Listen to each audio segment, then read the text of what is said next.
Well, thanks for tuning in. This video is put together just because I had lots of comments on some of my other videos on restoring this and the coffee machine about how do you take these apart, how do you clean them, how do you get the burr out. So it's time for me to actually take this apart and give it a good clean again. I do this about 3 times a year, 4 times a year. What I will do though is every kilo of coffee that I put through this, I buy it in kilo bags at a time, I will just remove the hopper and give the hopper a good soapy water clean, because a lot of oil deposits is left in there, and if you let it build up it can taste a bit bitter. It goes off, so that will taint some of the beans that goes through. So whether you really taste it or not is another question, but I do wash this out after every bag and before I put the next bag through it. My hopper has just been adapted with a foot from a appliance on there, because like you can see I struggled to get my fingers off of it, so I used the knob to get a bit more purchase to get it off. So I'll wash that off camera. Tools you're going to need to undertake a full clean and get to the burrs is a set of Allen keys. You will need some flat-headed screwdrivers and a Phillips screwdriver to get the locking ring out. So you can start by disassembling the front part of the hopper there by getting a small Allen key.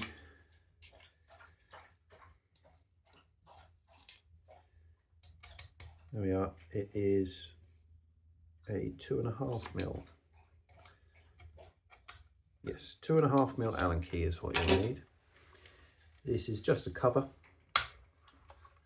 It's not doing anything more than keeping it looking tidy.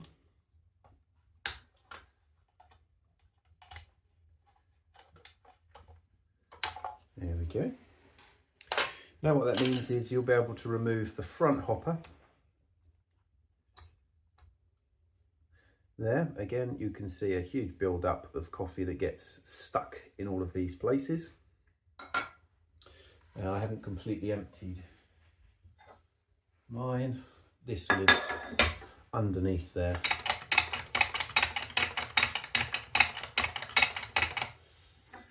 Usually to catch what I spill, you want to take this rubber gasket off. That will need a clean. I usually throw that in with some fairy liquid and soap and get that clean.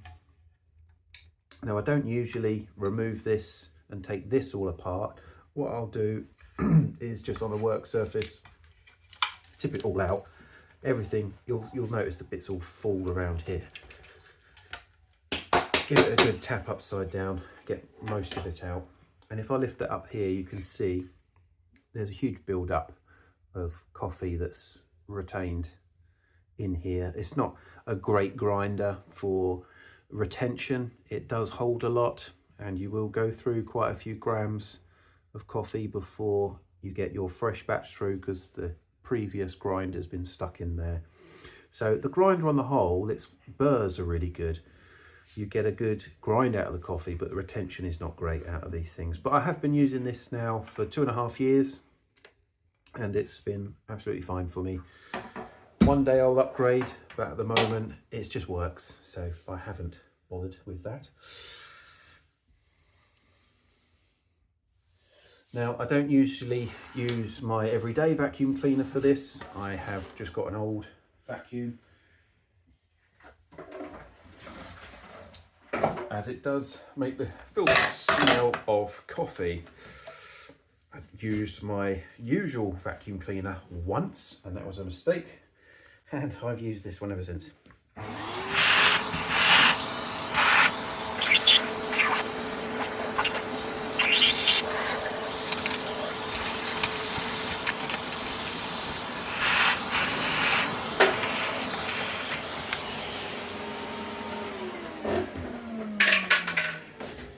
Now, boring as that was, I thought I'll just leave an unedited video for you to see exactly how long it takes. So feel free to fast forward through bits. So to get the actual burrs out, you will have to lose your 0 grind setting. Now you can see I've been in here before, because not only have I lost a screw, I have previously marked with a Sharpie the line here that aligns where I've put all of this. So you can't see it there, so I'm going to just redo it on the black there. But I've got my dial wheel blacked through my retaining ring onto the brass burr carrier. Now, to take that out is fairly simple. You're just going to need a Phillips screwdriver,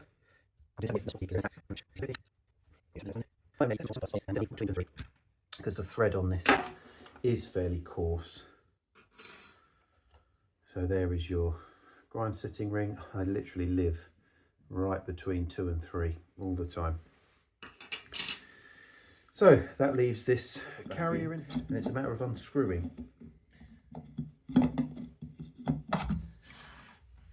Now you'll notice there's no clip on the front. If I don't, it won't hold the setting. So there we go. We can see the upper burr coming out with the carrier, and what you can see there is a lot of coffee left all between the burrs there, which we'll clean out with a brush and a hoover. And in the bottom you can see again lots of coffee build up that's gotten in between there, and you'll see it's not really dust exactly, it's going to like a damp powder, and that is the oil that's integrated and embedded in that coffee dust, and again will add to a bitter taste eventually when that build up is enough. So go through, I've got a brush here for cleaning my group head. I use this, it's quite stiff, and a toothbrush, loosen it all up, and then I get the hoover in there. Getting water in there is not something you're going to want to do. There's a motor in there. You'll burn the motor out, possibly cause electrocution, so do not at all put water anywhere near that. If you want to really give it a wash in water and you feel you need to, what you can do is, you can see these sweepers around here. Basically what they do is they throw the coffee out of this hatch here, but you can put a screwdriver down there to hold this solid in here. You can put it in the nozzle so this can't rotate, and then you can get a screwdriver on those heads and rotate the screws. There's no real need for me to do that, because I find that brushing out regularly enough is more than enough. And it's a lot more cleaning than a lot of other things get. So again, with this one, it's going to be brushing. I'm making a mess of my side here, but I'm doing it on purpose so you guys can see how much stuff really does come out of cleaning these. Some thread goes in and out, it wears it out. So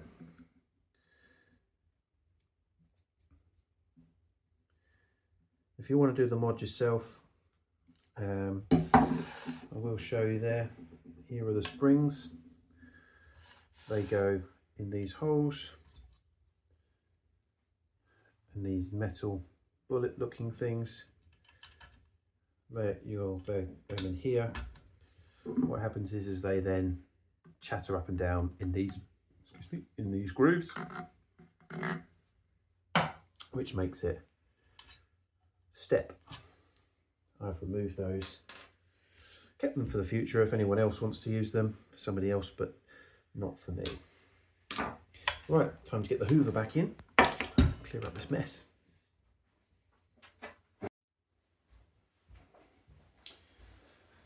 So, just got back from washing everything up.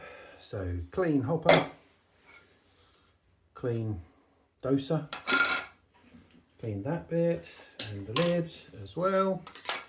And in the end, I did give this a little wash with the brush in the sink anyway, just to get all the last bits out that I couldn't get out with the dry brush. So reassembly, reverse essentially, but what we've got to do is we've got to put our PTFE tape on. PTFE tape, really cheap stuff, hasn't got to be anything particular, just standard thin tape. The only thing you really got to worry about with this is when you put it on, you've got to make sure you go the correct direction. I can't tell you what that is because I have to think about it every single time. So when you do it up, you want to make sure that you're tightening the tape and not catching the edge as you tighten it up, which would be that way. So if we're going to look at the bottom, it's got to go clockwise. Right, so put it on wide and wind it around. Go again.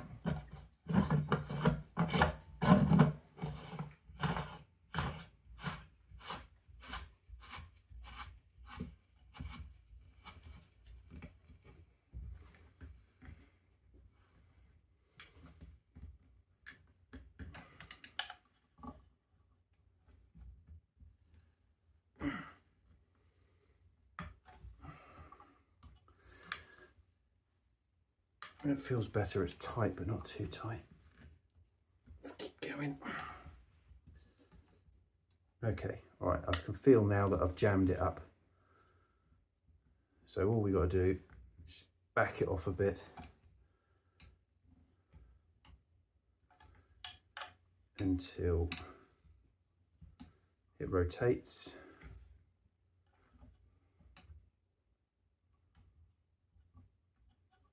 Like that. So that's going to be roughly 0. Let me take this back out. Okay. And now what we need to do is point 1 forwards. Well, if I line it up with my marks, it's actually saying I've backed it off to about 2 there. So I'm going to follow the marks that I did last time. So I'm lining my plastic mark up with my brass, and then I'm going to align my grip ring until that's in the same place as it was last time. And I'll show you how we can check that once I've got this back together.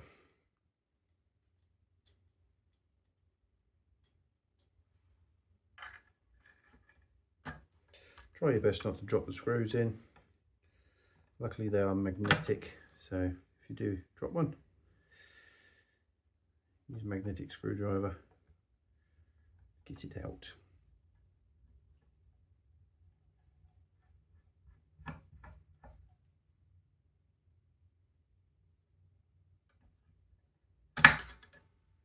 Nearly.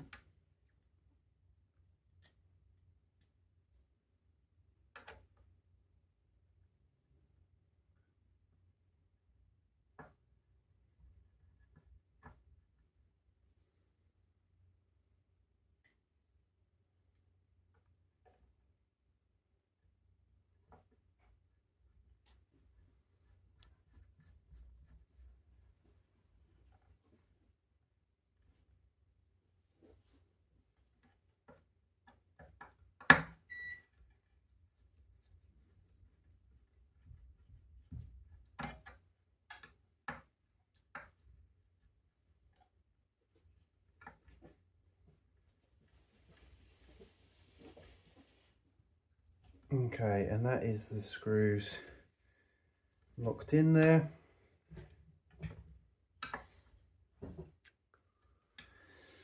Not over tight, but tight. So now that that lock ring is tightened up, or the gauge ring is tightened up to the brass in there. So what we need to do now is throw on our gasket, and that line there follows the line of the casting.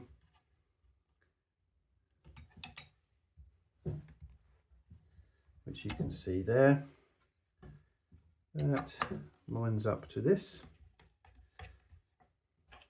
Nothing, no screws hold that in, just this cap on the top.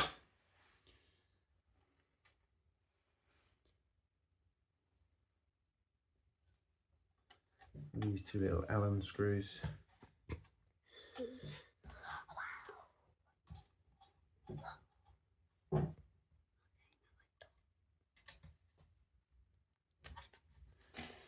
And then the lid. So, way to check this is we'll take it over to the coffee station and I'll show you how you can check your zeroing. Okay, so here we are back over at the station. If you've seen any of my other videos, you'll recognise the machine. That is the one I restored over 2 years ago now, as of making this video, and still in daily use. But here we go. So how I set my machines up is that just after 1 it starts to chatter with the lower gear, and I know then that that is the finest I'll ever need it. So I'm never in the 1 gauge, I'm always in 2 to 3, as I say, so I'm always very close. But I do know then that I couldn't accidentally grind it too coarsely by even on 1. I'd know that 1 I'm going to be, you know, grinding powder essentially. So turn the machine on, and as I turn it, you'll hear the teeth start to chatter just there. Don't want to go any further than that. Just as soon as you hear it, you know that you're touching essentially. So that just as I got to 1 there, it starts to chatter. So as I said to you before, usually around 2 or 3. So we're going to start off with 3 for our new bean and test it and see where we need to be. But that is how we take apart and clean a Gaggia MDF.